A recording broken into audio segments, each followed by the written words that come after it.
E aí, tudo bem? Bem-vindos. Hoje a gente vai fazer um mergulho profundo num tema que, olha, parece de outro mundo, mas que moldou uma das maiores civilizações do planeta. Um tema fascinante, de verdade. A gente está com uma pilha de fontes aqui sobre a China da dinastia Zhou. É um período gigantesco, né? Que foi de 1046 a 256 antes de nossa era. É muito tempo. E o foco é essa ideia de masculinidade e uma separação entre os sexos que era tão, mas tão rígida que hoje é difícil até de conceber. Exato. A nossa missão aqui é entender como essa sociedade inteira se organizava em torno de um princípio chamado Nanyu Yubi. Que significa literalmente a separação entre homens e mulheres. E como isso não era só tipo uma regrinha social, era algo que definia o trabalho, a arquitetura das casas e ia até a própria ordem do universo. Exato. E o ponto mais importante é que essa ideia do Nanyubi não era só papo de filósofo, não. Era o senso comum. Era, assim, a base de tudo. O sistema operacional da sociedade. Perfeito, era isso, o sistema operacional. Definia a educação de uma criança, o status legal de alguém, quem podia ter riqueza e, principalmente, como as pessoas interagiam no dia a dia. Tudo rodava a partir dessa premissa. Gostei da analogia. Então vamos começar pelo começo, pelo básico. De onde veio essa ideia? As fontes sugerem que a raiz de tudo é bem prática, né? Começa na divisão do trabalho. Sim, começa no nível mais fundamental da sobrevivência. As fontes mostram que essa divisão por sexo já é pré-histórica. A gente tem evidências arqueológicas muito claras da cultura Peiligan, lá do norte da China. De que época, mais ou menos? Coisa de 6.000 a 5.000 antes de nossa era. Os arqueólogos acharam túmulos de homens que foram enterrados com ferramentas de caça e agricultura, sabe? Foices, machados. Ok. E as mulheres? Já nos túmulos das mulheres, o que eles encontraram foram ferramentas para processar grãos, principalmente o milete, pedras de moer, coisas para tirar casca. Quer dizer, desde sempre? A divisão era essa, o homem traz o alimento bruto de fora e a mulher o processa dentro. Mas uma coisa é a prática, né? Outra bem diferente é isso virar uma regra de ouro, uma lei moral. Como que acontece essa virada? Aí que tá o pulo do gato. Durante a parte final da dinastia, a era Zhou oriental, essa prática virou um ideal, um lema de 4 palavras que definiu a China por séculos. Nenzhen Niuji. Que significa? Basicamente, homens aram, mulheres tecem. Isso deixou de ser uma descrição do que as pessoas faziam para virar uma prescrição, o que elas tinham que fazer para a sociedade funcionar. E os grandes pensadores da época compraram essa ideia. Totalmente. O filósofo Moji, o Mozi, dizia que essas eram as ocupações essenciais para a prosperidade. Os legalistas, que eram outra escola de pensamento super influente, chamavam isso de benye, as ocupações básicas. Virou quase um dogma, então. Completamente. A ponto de ser atribuído a uma figura mítica, o imperador Shennong. Segundo a lenda, foi ele quem ensinou a agricultura e a tecelagem para a humanidade. Ou seja, a divisão do trabalho não era só um costume, era um presente dos deuses, era uma regra divina. E eu fico imaginando como um lema tão poderoso não ficava só no campo, né? Isso deve ter invadido a casa das pessoas, a arquitetura, como que essa divisão de trabalho vira uma divisão de paredes, de portas. É exatamente essa a consequência. O espaço físico foi redesenhado por essa ideia. Tem uma citação no Clássico das Mudanças, o famoso I Ching, que é cristalina. O que ela diz? Dentro da família, o lugar adequado da mulher é dentro e o do homem é fora. Isso foi levado ao pé da letra de um jeito que hoje soa obsessivo. O registro de rituais, o LID, é basicamente um manual de instrução para essa separação. E o que esse manual dizia? Me dá uns exemplos. Olha, é quase bizarro, pensa só.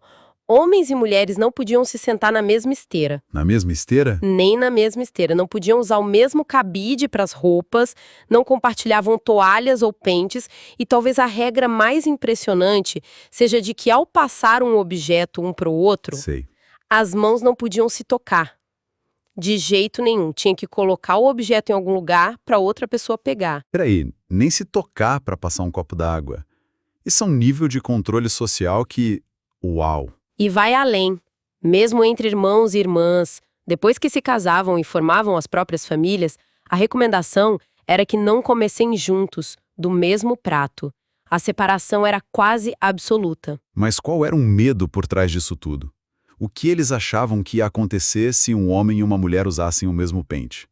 O mundo ia desabar? De certa forma, sim.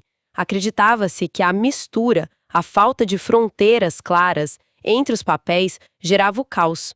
A ordem social dependia dessa separação rigorosa. Entendi. Mas é claro que isso tinha um impacto muito diferente dependendo da sua classe social. Uma mulher rica, da elite, vivia literalmente confinada nos aposentos internos da mansão, o que eles chamavam de Ney. A gaiola dourada. Exato. Esse isolamento era um símbolo de status, de virtude. Era um luxo poder manter a mulher protegida. E a mulher pobre, que não tinha uma mansão com uma ala interna, como ela fazia? Para a mulher pobre, essa regra era impossível de seguir. E, ao mesmo tempo, uma fonte de humilhação. Ela precisava sair para buscar água no posto da vila, para lavar roupa no rio. Claro. E, ao fazer isso, ela ficava exposta ao que os textos chamam de olhar masculino, o que era visto como uma quebra da sua virtude, mesmo que por necessidade. Enquanto isso, o mundo externo, o why, era o domínio total dos homens. Era lá que a política, os negócios e o poder aconteciam. E era lá que os homens criavam suas redes, seus laços homossociais, que eram cruciais para prosperar. Faz todo sentido. E as fontes até citam um exemplo histórico disso, né? A queda de um rei que foi atribuída justamente a essa confusão de dentro e fora. Exato. A queda do rei Yeojo, lá por 771 antes de nossa era. A explicação tradicional para o colapso do reino dele era a combinação perfeita dessa ideologia. Mulheres causando caos no interior e bárbaros atacando no exterior. Que loucura. A desordem dentro de casa era vista como um espelho da desordem nas fronteiras do reino. Uma coisa levava a outra. Então a estabilidade do país dependia do homem e da mulher não usarem a mesma toalha. A conexão é direta. Mas vamos aprofundar um pouco mais nas consequências disso para as mulheres. Uma coisa é o confinamento, outra é a anulação total da pessoa, que parece ser o que acontecia. Sim, e o exemplo mais brutal disso nas fontes é o da nora, a mulher que casa e vai morar com a família do marido. O Lige descreve a vida dela em detalhes. Ela não podia, por exemplo, ir para os seus próprios aposentos descansar sem antes pedir permissão para os sogros. Nossa. Qualquer coisinha que ela ganhasse, um pedaço de comida, uma roupa nova, até uma flor de orquídea, ela tinha que primeiro oferecer aos sogros. E se eles não quisessem o presente? Aí a etiqueta era cruel. Se eles aceitassem, ela tinha que demonstrar uma alegria imensa, genuína. Se eles recusassem e devolvessem, ela tinha que aceitar de volta com humildade, como se ela não fosse digna. É um retrato de autossacrifício, de apagamento completo da vontade própria. É um apagamento da pessoa, de fato. E enquanto a mulher vivia essa vida, o homem estava livre no mundo, exercendo autoridade e poder, inclusive sobre ela. Aí vem a grande pergunta: como uma sociedade justifica algo assim? Um sistema tão desigual. Tinha que ter uma filosofia muito poderosa por trás, uma explicação cósmica para tudo isso fazer sentido para eles. E tinha. É aí que a gente sai do social e entra na cosmologia. A ideia central, e que é muito diferente da nossa, é que gênero não era só uma característica de uma pessoa. Era uma essência fundamental do universo. A ordem aqui na Terra era só um reflexo da ordem lá dos céus. Certo. O universo, para eles, funcionava em pares de opostos. Mas, e essa é a parte mais importante, esses opostos nunca eram iguais. Eram sempre hierárquicos. Ok. E quais eram esses pares? O primeiro e mais fundamental é céu e terra. Tien e Di. O céu era a força de cima, ativa, forte, paternal, masculina. E a Terra? A terra era a força de baixo, receptiva, fértil, que nutre, materna, feminina. O Cássio Lause, o Tao Te Ching, diz que a Terra imita o céu e o céu imita o caminho, o Dao. Ou seja, a hierarquia já está dada na criação. O masculino vem primeiro. Certo. Céu e terra. Que mais? O segundo par vem do sistema de adivinhação do I Ching. São os trigramas Qian e Kun. Qian é o trigrama do céu. São 3 linhas contínuas. Ele representa o forte, o criativo, o governante, o que inicia a ação. É o princípio masculino. E Kun é o oposto. Exato. Kun é o trigrama da terra, 3 linhas quebradas. Ele representa o fraco, o receptivo, o que abriga, o que completa a ação iniciada por Qian. É o princípio feminino. A mesma lógica, só que com outros nomes. E tem o mais famoso de todos, né? O Yin e o Yang. Exatamente. E a origem do Yin e Yang é super poética. Originalmente, a palavra se referia às encostas de uma montanha. Yang era o lado que pega sol, o lado iluminado. Yin era o lado da sombra. Simples assim. Simples assim. Mas aí, no século III antes de nossa era, um pensador chamado Zhu Yan pegou essa imagem e a transformou num sistema que explicava tudo no universo. E, de novo, a hierarquia estava lá. Yang é o lado bom, o positivo. Luz, calor, atividade, força, masculino. Yin é o lado inferior, associado à escuridão, ao frio, à passividade, à fraqueza, ao feminino. O genial e um pouco assustador desse sistema é que ele não dizia o feminino é ruim. Pelo contrário, o yin é necessário. Sem sombra não existe a montanha. Perfeito. Essa é a sutileza que tornava a ideologia tão poderosa. O feminino era visto como absolutamente essencial para o equilíbrio. Um mundo só com yang, só com força masculina, seria um deserto, estéril, destrutivo. Entendi. O problema não era a existência do yin. A questão é que, para o cosmos funcionar, o yin tinha que permanecer no seu devido lugar, quieto, passivo e fundamentalmente inferior e subordinado ao yang. A submissão feminina virou uma necessidade cósmica. Certo, mas vamos trazer isso para a Terra. Como essa filosofia toda, super abstrata, era usada no dia a dia do poder, na política? Como o imperador usava yin e yang para governar? De maneiras muito concretas, essa metafísica virou uma baita ferramenta política. As fontes citam um cara chamado Dong Zhongshu, um intelectual importantíssimo que viveu de 179 a 104 antes de nossa era. Ele foi o grande arquiteto que usou a cosmologia yin-yang para justificar, preto no branco, a dominação do homem sobre a mulher como uma lei da natureza. E como isso aparecia na prática? De uma forma muito curiosa, na interpretação dos presságios. Presságios, tipo superstição? Ou um eclipse solar. Nada disso era visto como um evento natural aleatório. Eram sinais de que o cosmos estava em desequilíbrio. E a culpa era? A interpretação mais comum era de que havia um excesso de influência feminina no poder, um excesso de yin ou de kun. Que loucura. Então um terremoto podia derrubar uma imperatriz? Isso é usar a astrologia como arma política. Exatamente. Era uma forma genial e indireta de criticar o poder.